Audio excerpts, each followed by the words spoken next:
का पकोड़े मांग रहा है। लक्की चाय वाला मस्त चाय बनाता है। टोपी वाला भैया कुछ परेशान लग रहे हैं। राजू, हेमा, तुम क्या कर रहे हो? दीदी, हम इस चित्र पर बातें कर रहे हैं। आपने अभी तक जो गतिविधियां करवाई है उन्हें याद करने की कोशिश कर रहे हैं। अरे वाह, यह तो बहुत अच्छी बात है।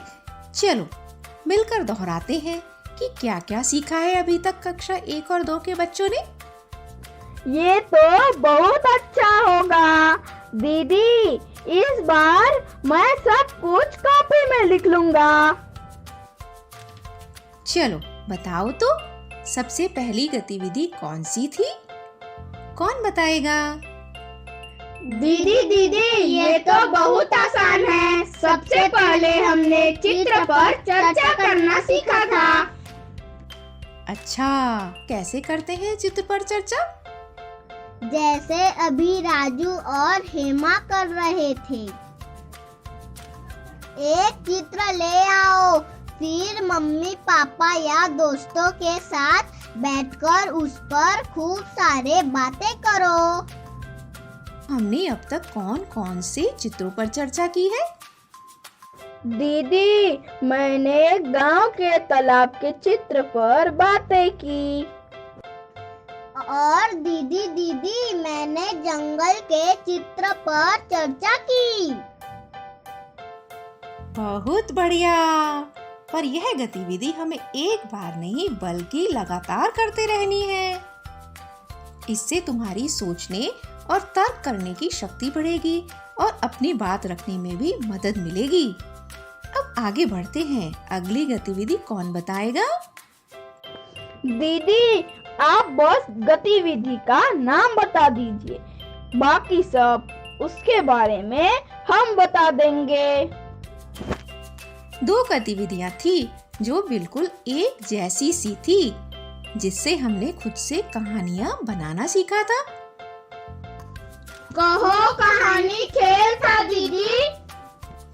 बिल्कुल सही। एक और गतिविधि थी ऐसी ही।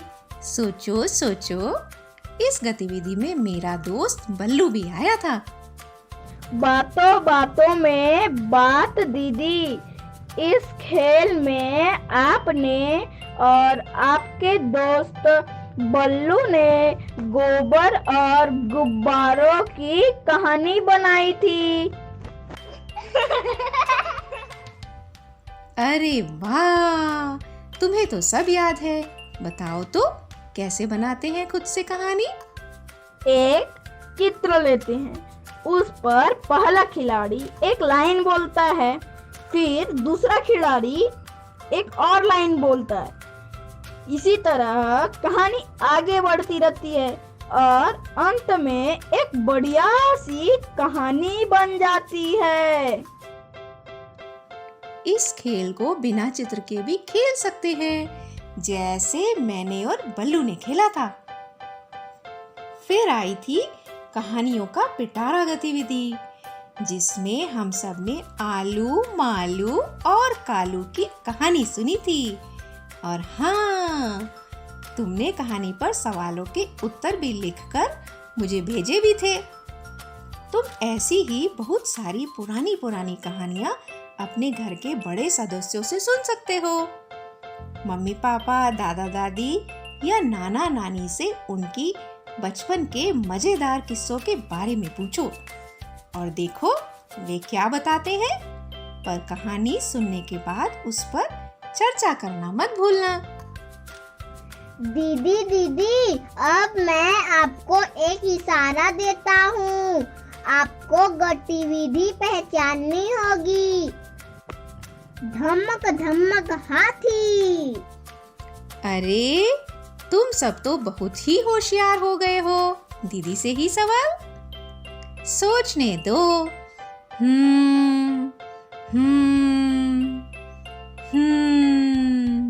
हाँ, आया, याद आया। सुनकर समझो खेल खेला था हमने। जिसमें हम सब ने मिलकर धम्मक धम्मक हाथी की कविता ध्यान से सुनी थी। कविता सुनने के बाद तुमने हाथी के अलावा और भी जानवरों के नाम बताए थे और चित्र भी बनाकर मुझे भेजे थे। अरे अब मैं थक गई हूँ। बची हुई गतिविधियों को हम अगले सोमवार को दोहराएं क्या? ठीक है दीदी, तब तक हम सारी गतिविधियों को फिर से अपने दोस्तों और मम्मी पापा के साथ खेल लेते हैं। चलो अब मिलूंगी गणित के खेलों के साथ बुधवार को। जय जोहार। जय